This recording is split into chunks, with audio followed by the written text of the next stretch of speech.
My job is helping people breathe again.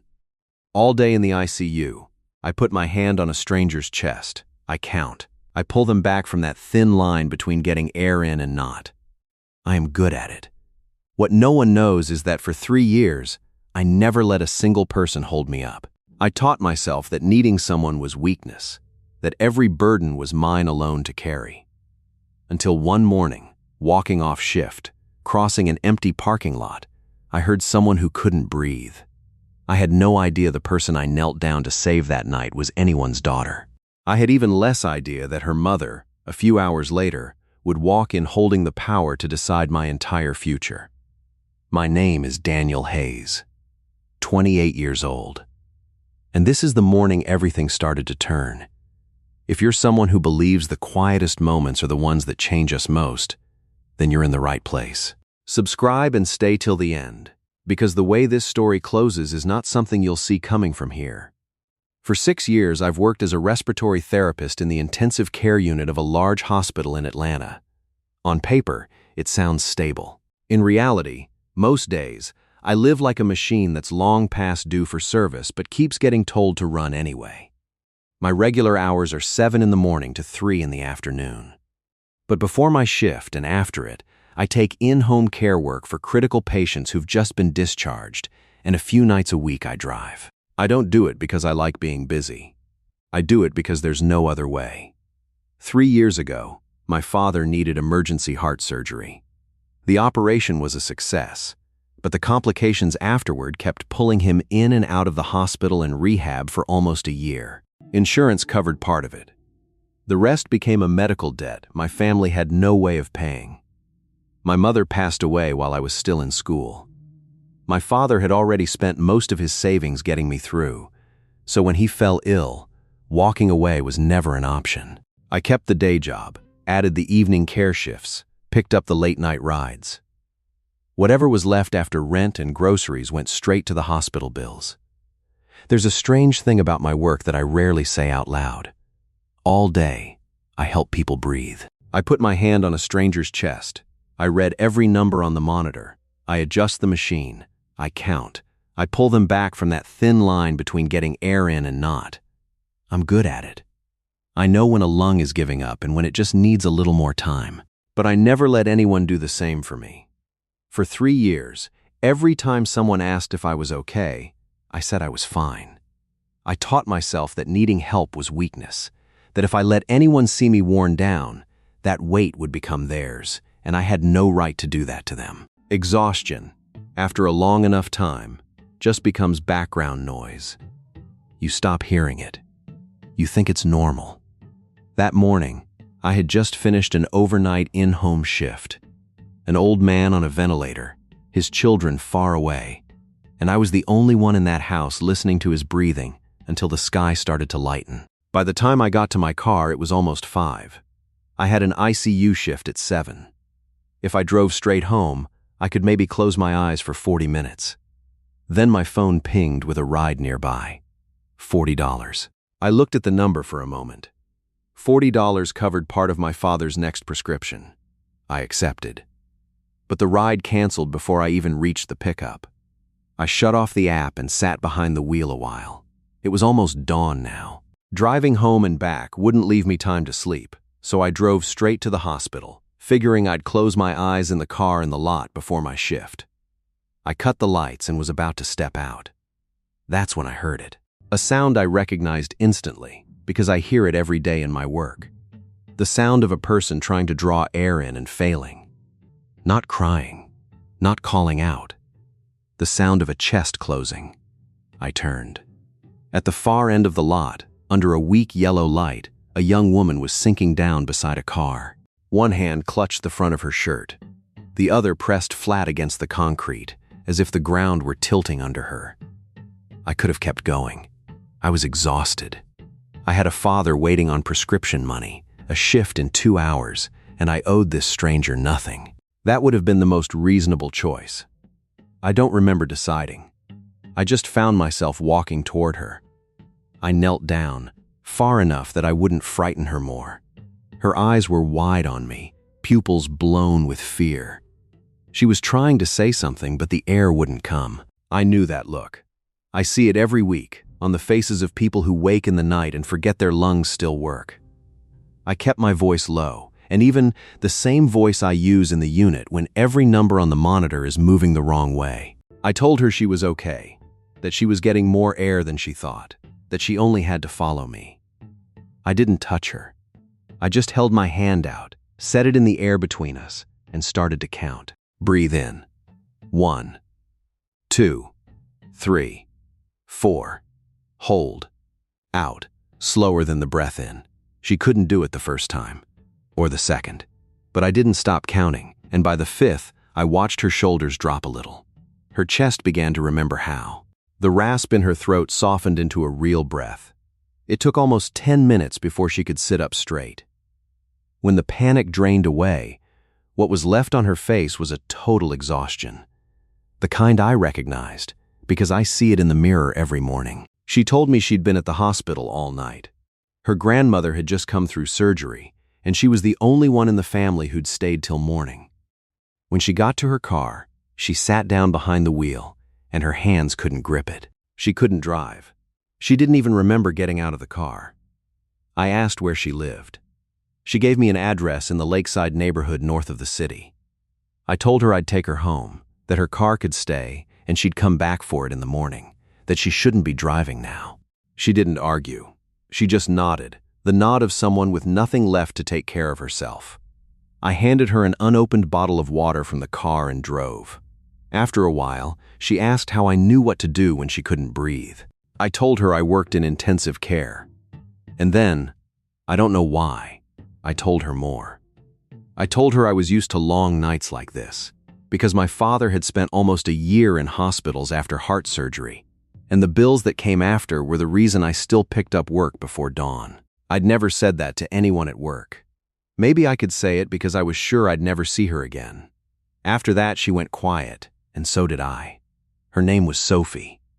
That was all I knew, and I figured it was enough. Her house sat behind a tall iron gate, a wide place facing the lake, the lawn trimmed clean, the kind of place that quietly says money without trying to show it.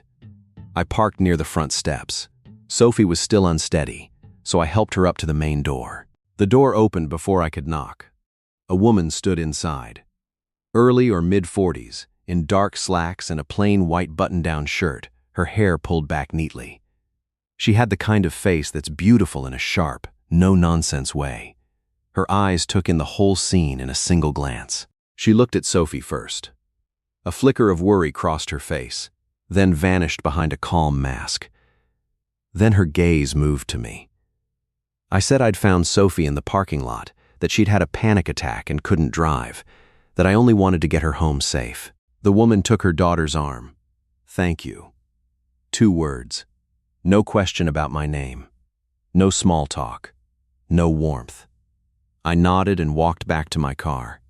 I had no idea who she was, and I didn't expect to ever see her again. I drove straight back, changed clothes in the parking lot, swallowed a protein bar, and got to the hospital. I clocked in 3 minutes late. Lucky for me, my unit director wasn't in yet. I threw myself into work, resequencing ventilator schedules, handling a transfer, stabilizing a patient who'd just been extubated. By noon, I had almost forgotten the morning. That afternoon, every mid-level staff member was called into the auditorium. The hospital network had just changed ownership, and the new leadership was coming to introduce themselves and lay out the restructuring plan. I sat in the back row, partly because I was tired, partly because I didn't want anyone's attention on me. The auditorium door opened. When the woman walked in, I sat up so fast my chair creaked. It was the same woman who had opened the door for Sophie that morning. She walked to the front, set down a folder, and looked around the room with that same calm, assessing expression. "My name is Catherine Vance," she said. "I'm the new chief executive of this entire hospital network." I stared at her, my mind going completely blank. The woman I had stood talking to outside her front door at almost 6 in the morning, the mother who'd given me 2 words of thanks, now held the power to decide the future of every single person in that room, including mine. I barely slept that night. I kept telling myself I'd done nothing wrong. I'd simply helped a young woman get home safely. but I also knew how fast a story can twist in a hospital. If anyone found out I'd been at her front door before she ever walked in to take power, people would assume things that weren't true. So I decided, right there in the dark, I would act as if that morning had never happened. I wouldn't mention Sophie to anyone. I wouldn't try to talk to Catherine. I wouldn't even look in her direction unless I had to. The first week, Catherine moved through every department like a quiet storm. She didn't call big meetings or make dramatic announcements.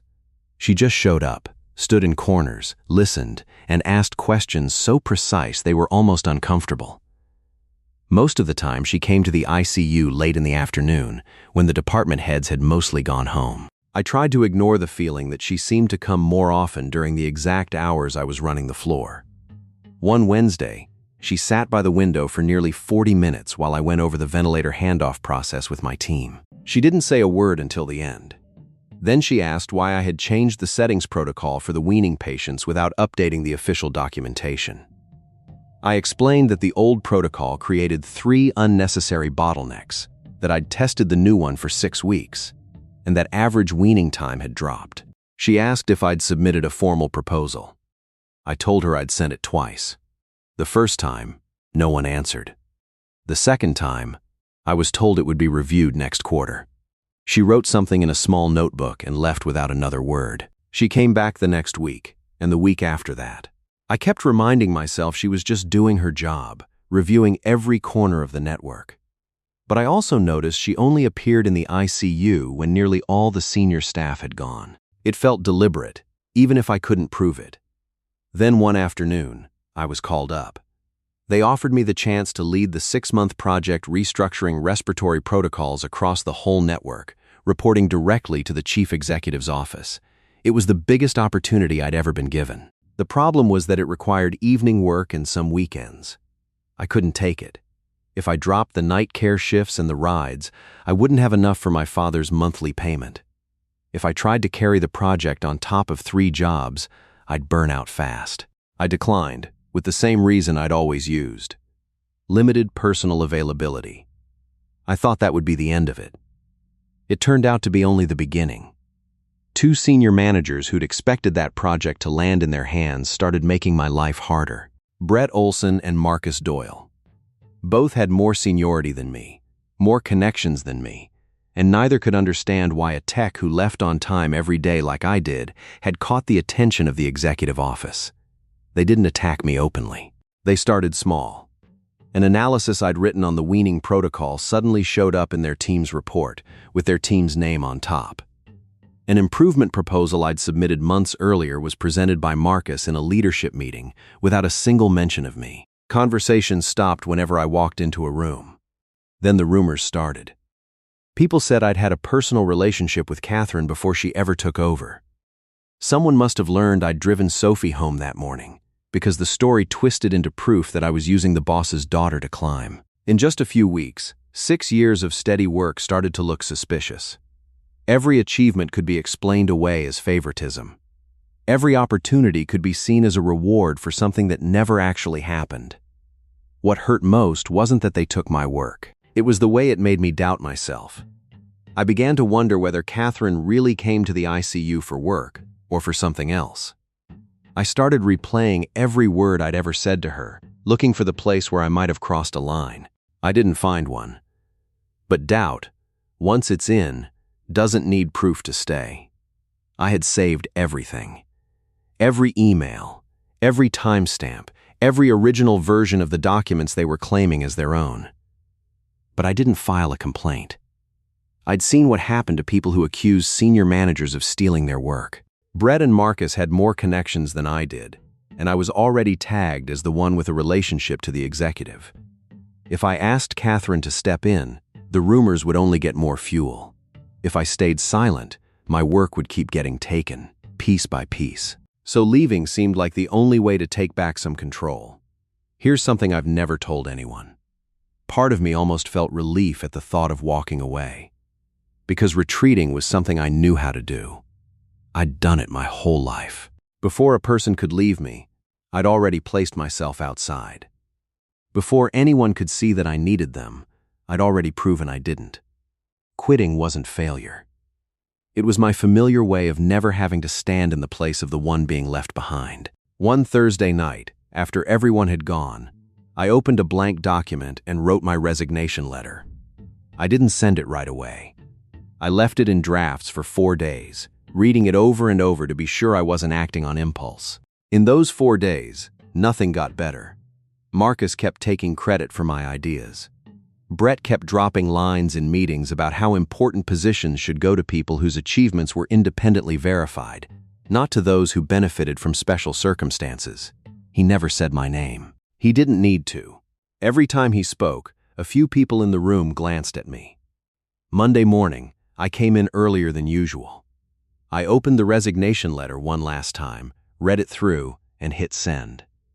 Then I made a coffee and started checking the schedule like any other day. I didn't feel relief, just hollow, as if I'd finally accepted that I was about to lose something I'd spent years building, and the worst part was that I'd let go of it with my own hand.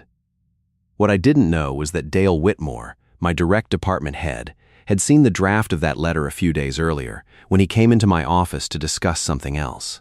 He hadn't read all of it, but enough to understand what I was planning. That same afternoon, he mentioned to Catherine that one of the strongest techs in the network was getting ready to leave. Catherine didn't call me in right away. She knew that if she stepped in too directly to protect me, it would only confirm the rumors people were already spreading. Instead, she did something quieter. She requested access to the full document edit history in the system and started going through everything herself. She found the proposal I'd submitted 8 months earlier on the weaning protocol. She saw the exact moment it was created, the email I'd sent, and who received it. Then she found the presentation Marcus had recently given. It used nearly the same method and data, except my name had been removed. She kept digging. An analysis I'd done 6 weeks earlier had been folded into a senior-level report under Brett's team name. 2 staffing recommendations I'd made for the ICU had been ignored, and later Brett and Marcus used the resulting problems to criticize my team's performance. Every file had timestamps, edit histories, digital signatures. She didn't need to take my word for anything. The system itself proved what had been happening. The quarterly performance review was scheduled for Wednesday morning. Everyone who mattered was there. Managers, team leads, HR representatives, and the full leadership team. Catherine sat at the head of the table, a thick folder in front of her. I knew nothing about what she'd done. I came to that meeting with one purpose: to finish my responsibilities cleanly and go. My letter was already sent. I had nothing left to fight for. Marcus presented first. He introduced a new coordination method that reduced errors in the respiratory process across the network. It was the exact proposal I'd submitted 8 months earlier. I recognized every slide. I didn't react. I just wrote a single line in my notebook to keep my hands from clenching into fists. Brett presented next. Near the end of his section, he dropped his familiar comment about how the system needed to make sure key positions went to people with independently verified achievements rather than those who benefited from special circumstances. A few people turned to look at me. I kept my face flat. When it was my turn, I stood and gave the report I'd prepared. I spoke only about numbers, about staffing shortages, about risks in the ICU. I didn't complain. I didn't mention what Brett and Marcus had done. I'd already sent my resignation. I just wanted to close out my responsibilities cleanly. When I sat down, Catherine set her pen on the table. "There are a few things I need to clarify before we continue," she said. Her voice was calm, but the whole room went still. She opened the folder. She said the coordination method Marcus had just presented had been created and formally submitted by me 8 months earlier. She laid printed copies on the table showing the creation time and edit history. Marcus started to say something about it being a team effort. Catherine looked at him. "I'm not finished." She went on, with the analysis stripped of my name, the emails I'd sent that got no reply, the staffing proposals that were ignored while Brett and Marcus later used the consequences to criticize my team. Every document had clear evidence attached. "This is not an administrative mistake," Catherine said. "This is a systematic pattern of transferring one employee's work to others and undermining his professional reputation." No one spoke. She announced that Brett and Marcus would be placed under formal HR investigation. Until it concluded, both would be removed from any decision involving the Clinical Operations Division. Then she said something I would remember for a long time. When an organization can no longer accurately identify who is actually creating value, it doesn't just lose talent. It loses the ability to understand itself. The rest of the meeting went on, but I barely heard any of it. I didn't feel triumphant. I just felt that someone had believed in my work enough to go looking for proof, even though I'd never asked her to. After the meeting, Catherine didn't come over to me. She spoke briefly with the head of HR and left.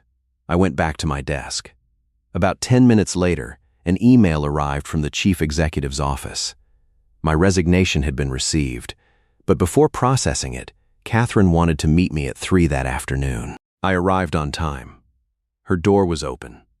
She gestured for me to sit, then told me directly that she understood why I wanted to leave, and that she wouldn't force me to withdraw the letter. "I know my attention to your work unintentionally created problems for you," she said. "You didn't ask for it, and there was no clean way to prevent it. That part is on me." "I don't blame you," I answered. "I know." She looked at me a long moment. "That's also part of the problem. You always carry everything yourself, including consequences that aren't yours to carry." I asked why she'd spent the time digging through all the document histories. Catherine answered without hesitation. "Because I've worked with enough people to tell the difference between someone who performs integrity and someone who actually lives it." I didn't know how to respond. No leader had ever spoken to me that directly. Then she made a different offer. She wanted to restructure the project lead position I'd been offered. The scope would be adjusted so it no longer demanded unreasonable evenings and weekends. The pay would be raised to match the actual responsibility. "Sophie told me about your father's medical debt," Catherine said. "I have no right to interfere in your personal life, but I do have a responsibility to make sure this system isn't paying so little that one of its best people has to work 2 extra jobs just to survive." I looked at her, grateful and uncomfortable at the same time. "I don't want a position just because you know my situation. You're not getting it because of your situation."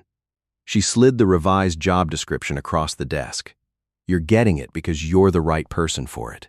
Your situation only made me realize how much the old structure was demanding and how little it was giving back." I didn't answer right away. I'd worked 3 jobs for 3 years. I'd forgotten what having a single source of income even felt like. When I stood to leave, something in me wanted to say it before I could stop myself. Not thank you. I was so used to never letting anyone do anything for me that the thank you caught in my throat. Instead, I said the truer thing. "You know about that debt. I saw the way you looked at it. I want to say this first, so there's no confusion later. Don't pay it." Catherine looked up. "I don't need anyone to rescue me," I said. "I've taken care of my father for 3 years. If someone walks in and erases it with a check, it stops being the thing I do for him. It becomes the thing someone did for me. And I don't know who I am without that weight." I heard myself say it, and for the first time I understood what my own defense sounded like out loud. Catherine was quiet. She didn't argue. She didn't make a promise. She just looked at me for a long time, as if she recognized in me something she knew well from herself. "I need a partner," I said, quieter now. "Not someone to manage my life." Then I left the room, and left that sentence on the desk between us, neither of us knowing yet where it would lead. I withdrew my resignation that evening. But I took the new position only after 3 days of thinking, not out of gratitude. I read through the real responsibilities, the adjusted hours, the reporting structure, the goals. Only when I was certain the role was built on what I could deliver, and nothing else, did I sign. The new salary was enough to drop the night care shifts first. Then I cut the rides down, gradually. The last morning I drove, I pulled into a coffee shop lot after dropping off a passenger and just sat there with the app open on my screen. I stared at it for almost a full minute before I logged out. There was no feeling of victory, only a strange, unfamiliar quiet. For the first time in 3 years, I could go home after work without calculating how many more trips I needed that night to cover my father's next payment. As for what was between Catherine and me, it didn't start fast. We kept the boundaries so clear they were almost rigid. She transferred my direct supervision to another vice president. Every decision about my pay, my reviews, my promotions went through an independent committee. At work, we were strictly professional. If anything, she pushed back on my proposals harder than she did with anyone else. But after hours, sometimes we had dinner or coffee by the lake. She told me she'd taken over this company after years running others, that her father had founded the business but always believed a woman wasn't tough enough to hold real power for long. She'd spent nearly 30 years proving him wrong. In exchange, she'd missed most of Sophie's childhood and gone through a divorce that never really healed. I always thought I'd fix everything once the work was stable, she said. But the work is never stable. I told her about my father, about the surgery, about watching the man who'd always taken care of me become dependent on others. I didn't complain. I just explained why I'd lived the way I had for 3 years. And for the first time, I stopped seeing Catherine only as a chief executive. I saw a woman who'd spent almost her whole life carrying responsibility and forgotten how to admit she was tired. Sophie got better. After months of therapy, she decided to study counseling psychology. She wanted to work with young people fighting their way through crisis. One evening, she told me that if I hadn't stopped in that parking lot that morning, she didn't know what might have happened to her. I just did what anyone would do, I said. Not everyone does, she answered. The biggest fight between Catherine and me broke out when I found out she'd quietly contacted the hospital to pay off the rest of my father's debt. I'd told her not to. When I confronted her, she said she only wanted to help. I said I didn't need to be rescued. The argument went on for nearly an hour. In the end, she admitted that using money and authority to solve problems was the only way she'd ever known to help a person. I said the thing I'd said in her office that day, slower this time. I need a partner, not someone to manage my life. She looked at me a long while, then nodded. After that night, she stopped fixing things behind my back. Instead, she helped me meet a financial advisor who restructured the remaining debt into a clear repayment plan at lower interest. I still paid every cent myself. But now I could see the finish line without running myself into the ground. My father was surprised the first time he met Catherine. He looked at her, then at me, and pulled me aside. "Are you sure that woman actually likes you?" he asked quietly. "Or is she planning to buy the hospital so you don't have to pay the bill?" I had to bite back a smile.